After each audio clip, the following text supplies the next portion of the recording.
코로나19 영향으로 소비 심리가 얼어붙으며 올해 1분기 국내 소비재 공급이 1년 전 대비 역대 가장 큰 감소폭을 기록했습니다.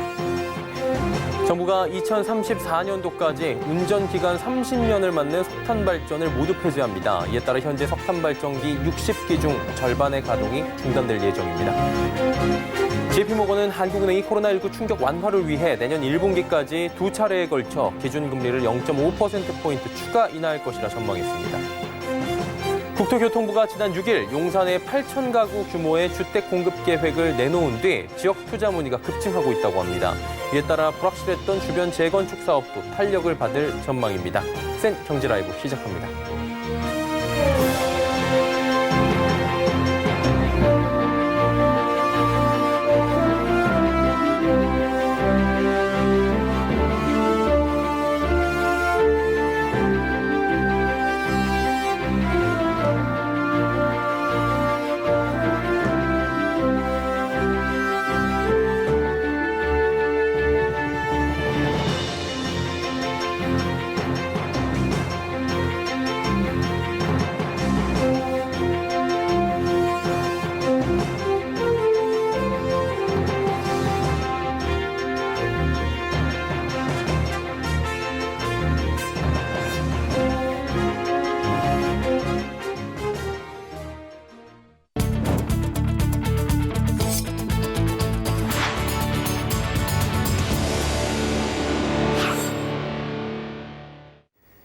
시청자 여러분 안녕하십니까? 센 경제라이브 서정덕입니다.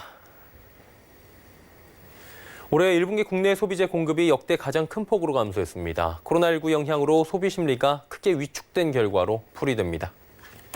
통계청에 따르면 1분기 국내에서 생산하거나 외국에서 수입해 국내에 공급한 소비재는 1년 전 같은 기간보다 2.5% 감소했습니다. 이는 2010년 관련 통계 작성을 시작한 이래 최대 감소폭입니다.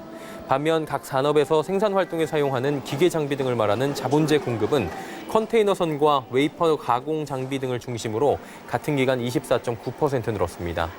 컨테이너선은 2018년 말 현대상선의 3조 원 규모 발주가 계속 영향을 미치고 있고 웨이퍼 가공 장비는 반도체 업계 경기가 개선된 영향으로 보입니다.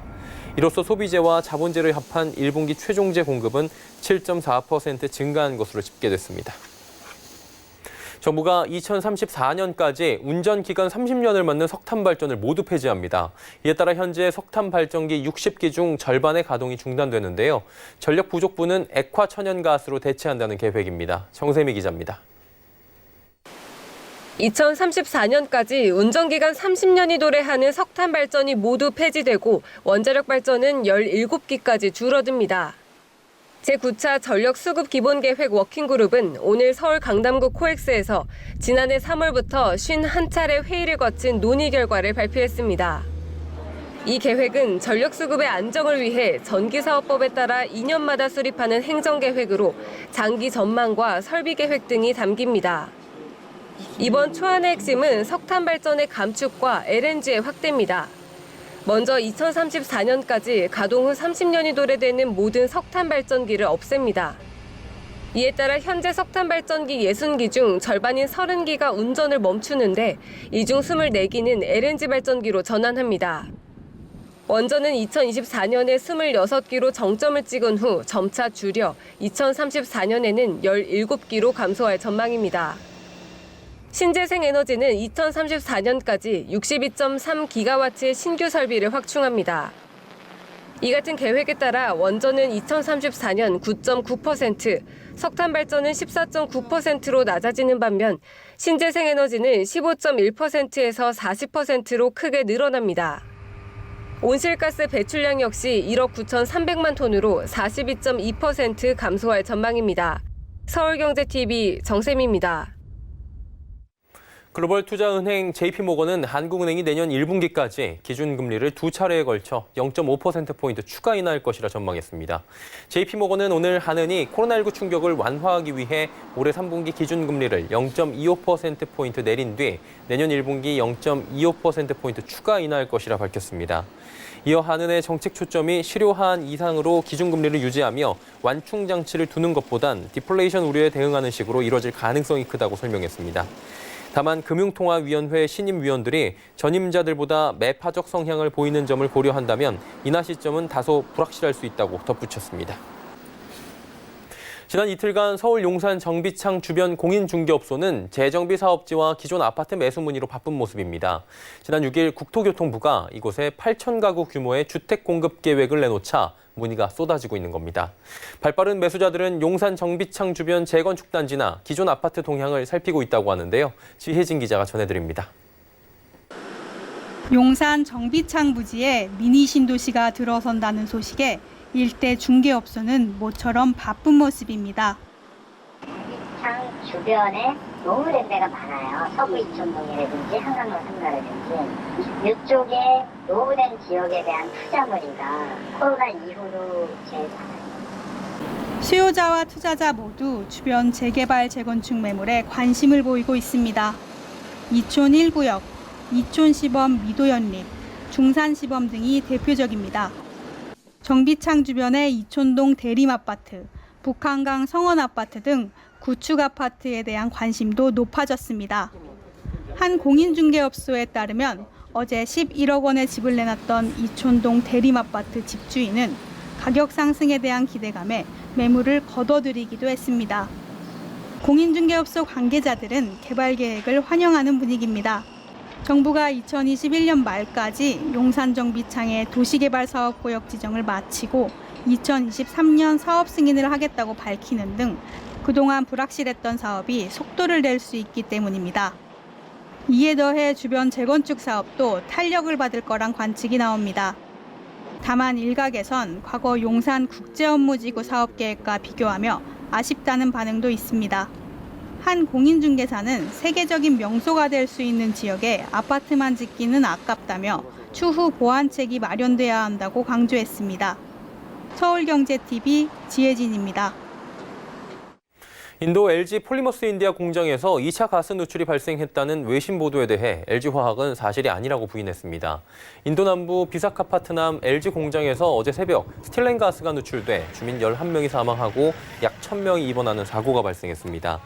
로이터는 당국자를 인용해 오늘 이른 시간부터 유독가스가 다시 누출되기 시작해 광범위한 대피를 촉발했다고 전했습니다. 하지만 LG화학은 입장문을 통해 2차 누출은 사실이 아니며 만약의 사태에 대비해 경찰에 주민 대피를 요청한 것이라 해명했습니다. 사고가 발생한 공장은 인도 비사카파트남에서 14km 떨어진 곳에 위치해 화장품 용기와 장난감 등에 쓰이는 폴리스틸렌을 생산합니다. 현지 경찰은 해당 공장 내 5,000톤 규모 탱크 2곳에서 가스가 누출된 것으로 파악하고 있습니다. 이번 주는 글로벌 경제 재개 기대감과 또 재점화 가능성을 보이고 있는 미중 간 무역 분쟁에 대한 불안감이 팽팽히 맞서는 한 주였습니다. 우리 시장은 한국판 뉴딜 정책 기대감에 코스닥을 중심으로 강한 상승을 보여줬는데요. 한 주간의 증시 흐름 앵커 리포트에서 정리해드립니다. 이번 주 코스피는 0.09% 하락한 1945.82의 거래를 마감했고 코스닥은 상대적 강세를 보이며 5.75% 상승한 682.30의 거래를 마쳤습니다. 거래소는 개인이 1조 7,090억 원을 매수했지만 기관과 외국인의 2,666억 원, 1조 5,326억 원 매도에 소폭 하락 마감했습니다. 반면 코스닥은 개인이 2,706억 원을 팔았지만 기관과 외국인이 1,571억 원, 1,781억 원씩 순매수하며 급등을 주도했습니다. 영국과 프랑스가 다음 주부터 전국적 봉쇄령을 단계적으로 풀기로 했고 미국에선 30개 넘는 주가 일부 소매점의 영업 재개를 허용하는 등 봉쇄 완화에 들어갔습니다. 또 8일부터는 미국 최대주인 캘리포니아주도 일부 소매점의 영업 재개를 허용키로 하는 등 각국 봉쇄 조치 완화가 글로벌 증시에 훈풍을 불어넣었습니다. 코로나19로 인해 미중 간 무역 분쟁이 재점화되고 있습니다. 트럼프 대통령과 폼페이오 국무장관은 코로나19 책임에 대해 중국에 대한 비판을 지속했습니다. 이에 중국은 트럼프 대통령과 그의 참모들이 공세를 멈추지 않는다면 중국은 2단계 무역 협상을 무기한 연기할 수 있다고 경고했습니다. 다만 폼페이오 장관은 한 언론사와의 인터뷰에서 중국과의 대화의 문이 열려 있다는 뜻을 밝히기도 했는데 이는 중국이 지식재산권 보장 강화 등 미국의 추가 요구를 수용할 경우 제2차 무역 전쟁을 막을 수 있다는 의미로도 해석됩니다. 지난 6일 국회 과학기술정보방송통신위원회 정보통신방송법안 심사소위는 전자서명법 개정안을 통과시켰습니다. 전자서명법 개정안은 공인인증서 독점 효력을 폐지해 다양한 인증 서비스 기술 활성화를 꾀하는 내용을 담고 있는데 이에 수요 확대와 영업환경 개선 기대감이 반영되며 관련주들이 상승했습니다. 정부가 디지털 인프라 구축 등 한국판 뉴딜 사업을 추진한다는 소식에 데이터, 5G, AI, 클라우드 관련주가 일제히 상승했습니다. 특히 클라우드 관련주들이 급등했는데 다우데이터는 한 주간 42.86% 상승 마감했습니다. 5월 증시는 각국의 봉쇄 완화를 통한 경제 정상화 재개 가능성이 증시의 모멘텀으로 작용하며 상승으로 이어지고 있는데 상승 탄력 둔화 가능성에 유의해야 한다고 증권업계는 조언했습니다. 주가 상승보다 개별 종목 장세 가능성이 높아지는 가운데 하인환 메리츠증권 연구원은 7일 정부가 발표한 한국판 뉴딜 추진 방향을 주목할 필요가 있다며 지속적 이탈을 보여주는 외국인이 순매수 전환한 소프트웨어 업종에 대한 관심을 언급했습니다. 서울경제TV 서정덕입니다.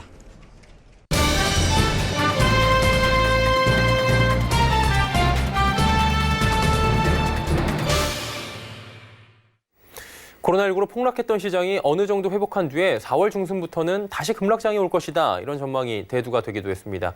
하지만 간밤 나스닥 시장은 코로나19 이전 수준까지 지수가 회복됐고요. 우리 시장 역시 빠른 회복을 이어가며 코스피는 2,000선에 근접했고 코스닥 역시 모두 다 회복을 한 상황입니다. 자, 그렇다면 현 시장 상황은 강세장이 이어질 것으로 봐야 하는지 하락이 일어난다면 어느 정도 일어날 것인지 어렵지만 좀 전망해보는 시간 갖도록 하겠습니다. 꾸준하게 강세장을 전망해 오신 분인데요. 홍성학 대표 오늘 이야기 나눠보도록 하겠습니다. 어서 오세요. 예, 안녕하세요. 예. 시장 상황부터 좀 여쭤보도록 할게요. 4월 중순 이후에 급락장 올 것이다라는 얘기가 많은 증권업계나 다 나왔었는데 지금 오늘 코스닥은 이제 다 회복을 했다라고 결론적으로 나왔고 이번 한 주간에만 5%가 넘게 올라왔어요.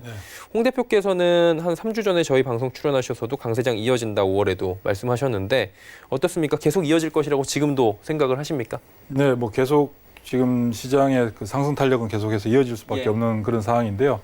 일단 기본적으로 그 지난 4월 달, 3월 달에 그 코로나로 인해서 급락한 이후에 급반등이 나타났을 때 대다수의 시장 참여자들께서는 재차 하락할 것이다라는 예상들을 하고 그게 이제 일반적인 상식선에서는 그렇게 다들 생각할 수밖에 없고요. 네네.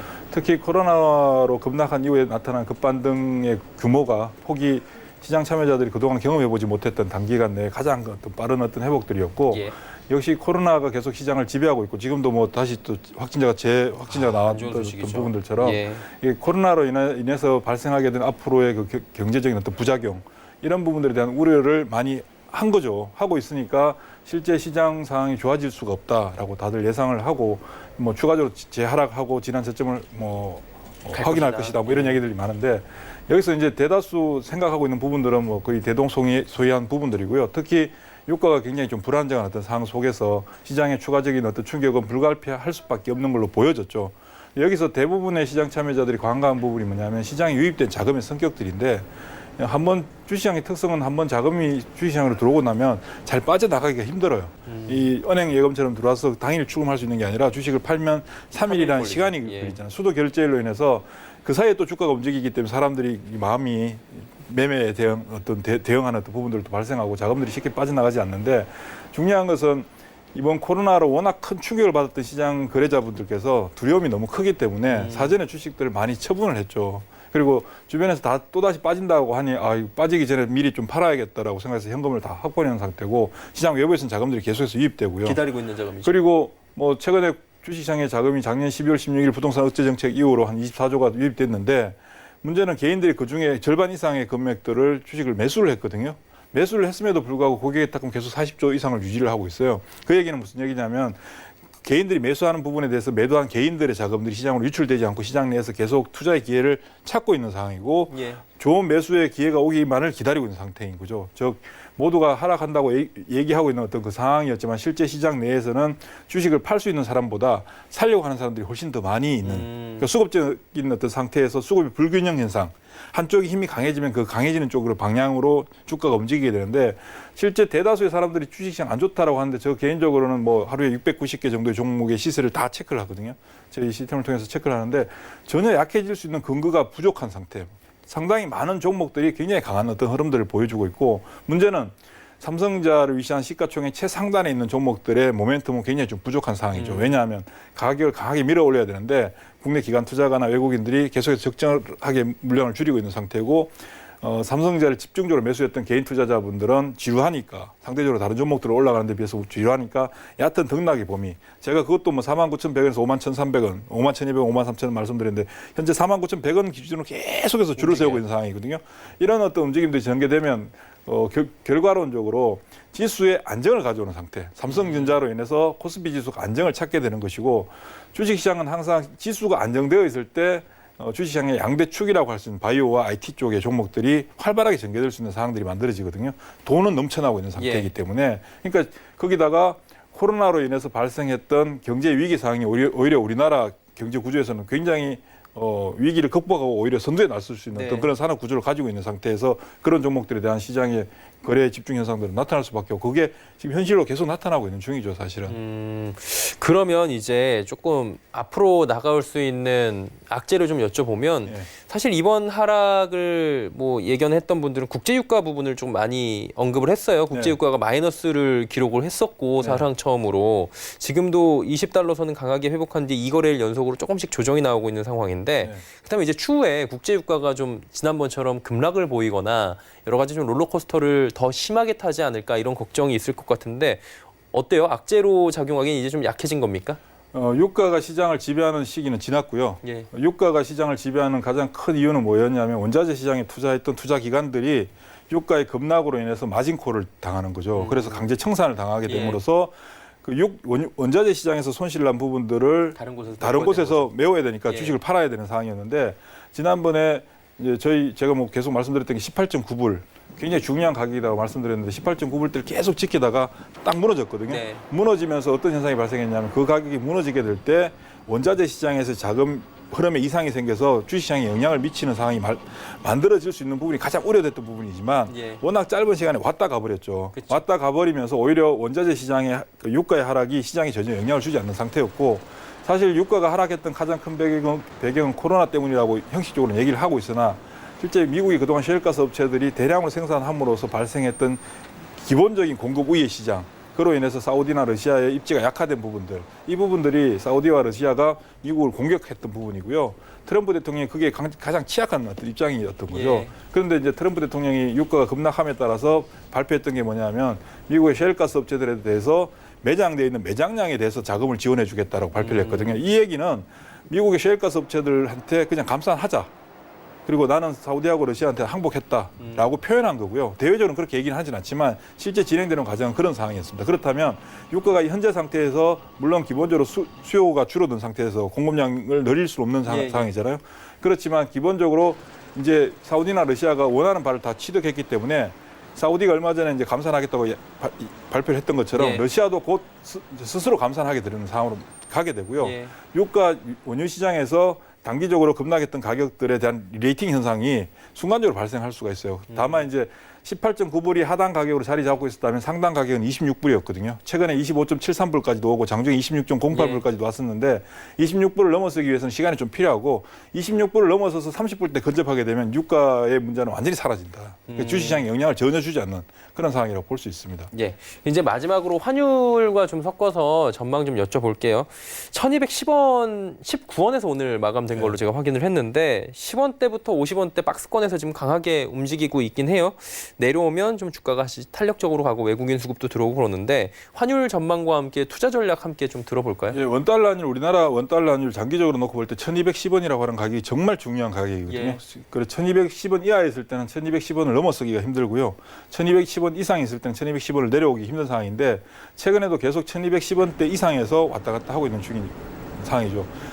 코로나 때문에 외국인들의 비정상적인 어떤 매도는 지속됐지만 4월달 이후로 외국인들의 매매는 코로나에서 완전히 벗어나서 정상적인 어떤 매매 형태를 보여주고 있는데 외국인들 입장에서 원달러 환율이 1210원으로 내려가게 되면 원화 강세 현상이 나타나게 되면 외국인들은 아마 공격적으로 매수를 하러 들어오게 될 거예요. 오늘도 이제 1210원에 근접하게 되면서 외국인들 매수가 나타났고 어제는 또 뭐 원달러 환율이 조금 올라가니까 외국인들 매도 나오는 그러니까 환율과 기인한 헤지 펀드들의 긴급 그러니까 밀접한 매매들이 이제 계속 전개되고 있는데 기본적으로 달러 강세를 유지할 요소는 사실 지금 현재 없어요. 유가가 예를 들어 40불대까지 강하게 올라간다면 달러에 대한 수요 때문에 달러가 강달러를 가지겠지만 현재 유가 또한 26불대에서 제한적인 움직임이고 여기서 시간을 끌기 때문에 달러의 강세는 나타나기 힘들고 결국 원화 강세 그럼 1210원을 깨고 내려오는 상황이 만들어지게 될 것이고 그 시점에 외국인들이 시장에 주식을 사러 들어오게 된다면 1순위는 삼성전자를 살 것이고 그 삼성전자를 살 때 개인들은 삼성전자를 파는데 그 삼성전자의 그때 가격이 아마 5만 3천 원 이하가 될 겁니다. 5만 1천 원에서 5만 3천 원. 그렇게 되면 그 자금들이 오히려 주식시장에 더 자양분 역할을 하는 거죠. 주식시장이 토양을 더 건전하게 하는 자금으로 금액들이 다시 그렇죠. 예탁금으로 들어간다. 그런데 이거죠? 그 사람들은 삼성전자를 안 사고 다른 종목을 사게 됐죠. 삼성전자보다 변동성이 큰 종목들로 들어오게 되는데 그게 개별 종목들이 되고 그게 바로 IT 하드웨어 쪽 종목들이 그 대상이 되는 거죠 지금. 예. 그럼 긍정적으로 조금 더 봐도 된다라고 말씀을.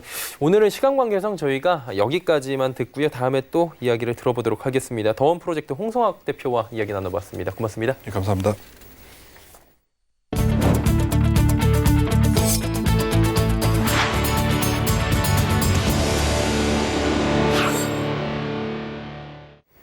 DLF와 라임 사태가 연달아 터지며 은행권의 신뢰가 흔들리고 있다는 이야기는 여러 번 전해드린 바 있습니다. 하지만 현장에선 갓대학을 졸업한 취준생에게 초고위험 파생 상품을 판매하는 등 선 넘는 영업이 아직도 이뤄지고 있다고 합니다. 유민호 기자가 단독으로 취재해봤습니다. 올해 초 대학을 졸업한 25살 취업준비생 문모 씨. 지난 2월 말 경기 성남 분당구에 있는 한 신한은행 지점을 찾았습니다. 만기된 정기예금을 연장하려는 문 씨에게 직원이 권유한 건 해외 주가지수와 맞물린 신탁 파생결합증권 ELS. 원금이 보장되지 않는 초고위험 상품에 아르바이트로 모은 300만 원을 넣었습니다. 그래서 뷔페에서 일하면서 조금씩 모았던 돈이 300만 원이에요. 정기예금을 계속 묶어놨다가 이번에 신한 ELS로 옮기게 됐고. 은행 직원이 상품 가입을 위해 투자 성향을 측정하는 적합성 보고서까지 고쳤습니다. 문 씨는 직원이 직접 답변을 체크하며 공격 투자형을 받아냈다고 말합니다. 처음에 2등급이 나왔는데 이게 가입이 안 될 수 있으니까 그 은행원이 잘 일어나서 그 패드에 적한 걸 몇 개 수정해 주셨어요. 그래가지고 나온 게 1등급이에요. 이후 인터넷 검색 등을 통해 상품이 얼마나 위험한지 알게 된 문 씨. 20여일 뒤 해지하려고 은행을 찾았지만 코로나19 확산에 주가지수가 떨어져 원금의 60%만 건질 수 있다는 직원의 설명을 듣고 발을 돌렸습니다. 보통 정기예금하고 오신 분한테 추천을 드리는 상품이에요. ELS 자체가 되게 위험한 상품이고. 저희 지원에서도 많이 하시는데. 전문가들은 전형적인 금융상품 불안전 판매라고 해석합니다. ELS 상품 가입을 먼저 확정시킨 다음에 임의로 서류를 꾸며서 공격 투자형인 것처럼 이제 서류를 작성했기 때문에 불안전 판매에 해당할 소지가 상당히 크다고 판단됩니다. 취재가 시작되자 신한은행 측은 지점을 통해 사실관계를 확인 중이라고 밝혔습니다. 서울경제TV 유민호입니다. 지역경제 침체로 어려움을 겪던 지방금융들이 코로나19까지 겹치며 1분기 실적이 휘청이고 있습니다. 특히 대구, 경북 지역 제조기업들이 입은 피해가 고스란히 반영돼 B&K, DGB금융은 실적이 급감한 반면 상대적으로 덜 타격받은 JB금융은 선방했습니다. 2분기엔 코로나19 여파가 여실히 드러날 것으로 관측되는 가운데 지방금융들의 건전성이 관리에 나섰습니다. 윤다희 기자입니다. 국내에서 코로나19 확진자가 가장 많이 발생한 대구 경북 지역. 지역 경기 침체로도 어려움을 겪고 있던 지방금융들은 이 지역에만 8,000명이 넘는 확진자가 나오며 빠르게 실적 악화되는 모습을 보였습니다. 특히 대구 경북 지역을 지역 기반으로 하는 B&K DGB금융이 큰 타격을 입었습니다. B&K금융은 지난해 같은 기간보다 22% 감소한 1,377억 원의 순이익을 기록했습니다. B&K금융의 순이익을 대부분 차지하는 부산은행과 경남은행 순이익도 22.8%, 24%로 각각 감소했습니다. DGB금융은 1분기 882억 원의 순이익을 기록해 전년 같은 기간보다 15% 감소했습니다. 대구은행도 787억 원의 순이익을 기록해 전년 동기 대비 10.4% 줄었습니다. 대구은행은 대구 경북 지역 제조기업들이 입은 피해가 고스란히 반영돼 순이익이 줄었습니다. 반면 코로나19 영향이 상대적으로 적었던 JB금융은 1분기 965억 원의 순이익을 기록해 전년 같은 기간 대비 4.3% 증가했습니다. 전북은행과 강주은행은 296억 원, 467억 원의 순이익을 내 지난해 같은 기간보다 13.8%, 3.1%로 늘어났습니다. 코로나19의 여파가 2분기부터 본격적으로 나타날 것으로 보고 지방금융들은 긴장하고 있습니다. 지방 중소기업과 자영업자의 부실이 지방금융의 건전성을 흔들 수 있기 때문입니다. 지방금융지주회사들은 코로나19 영향으로 국내외 경기에 대한 불확실성이 확대되고 있어 자본 적정성과 건전성 관리에 더 집중한다는 계획입니다. 서울경제TV 윤다혜입니다. LG유플러스는 2020년 1분기 영업이익이 전년 동기 대비 11.5% 증가한 2,198억 원을 기록하고 1분기 매출은 전년 동기 대비 약 12% 늘어난 3조 2,866억 원을 달성했다고 밝혔습니다. 코로나19 장기화로 신뢰 활동이 길어지면서 모바일 소액 결제와 VOD 매출 증가 등 고객 수요가 늘어나 매출과 영업이익에서 호실적을 거뒀다고 설명했습니다. LG유플러스는 코로나 악재로 예측이 쉽지 않은 상황에서도 위기를 극복하고 핵심 사업 분야에서 고른 성장을 이뤄냈다며 시장 환경의 변화를 주시하며 코로나 이후 언택트 시대에 대비할 것이라 밝혔습니다. 정용진 신세계그룹 부회장이 코로나19로 어려움에 처한 화훼 농가를 돕기 위해 플라워버킷 챌린지 캠페인에 참여했습니다. 플라워버킷 챌린지는 코로나19로 인해 각종 행사가 취소되며 어려움을 겪고 있는 화훼 농가를 지원하기 위해 전국적으로 확산된 공익 캠페인입니다. 정 부회장은 희망브릿지 전국재해 구호협회를 통해 관엽식물로 구성된 화분 세트를 대구 경북 지역의 의료기관 및 보건소 25개소에 전할 계획입니다. 정 부회장은 화훼 농가와 의료진에게 작게나마 도움이 되길 기대한다며 위기를 극복해 일상으로 돌아갈 수 있도록 신세계의 모든 임직원들과 노력할 것이라 말했습니다. 올해 공기업들의 신입사원 연봉 평균이 3,809만 원으로 집계됐습니다. 취업포털 잡코리아가 공공기관 경영정보 공개 시스템에 공시된 36개 공기업의 올해 직원 평균 보수 현황을 분석한 결과 지난해보다 2.3%가 올랐습니다. 초임이 가장 높은 공기업은 인천국제공항공사로 4,589만 원이었고 한국서부발전, 한국마사회, 한국가스공사가 그 뒤를 이었습니다. 직원 평균 급여는 한국마사회가 8,970만 원으로 가장 높았고 한국석유공사, 한국가스공사, 한국전력기술, 한국감정원 순이었습니다. 센 경제라이브 저희가 준비한 소식은 여기까지입니다. 편안한 주말 보내시길 바랍니다. 고맙습니다.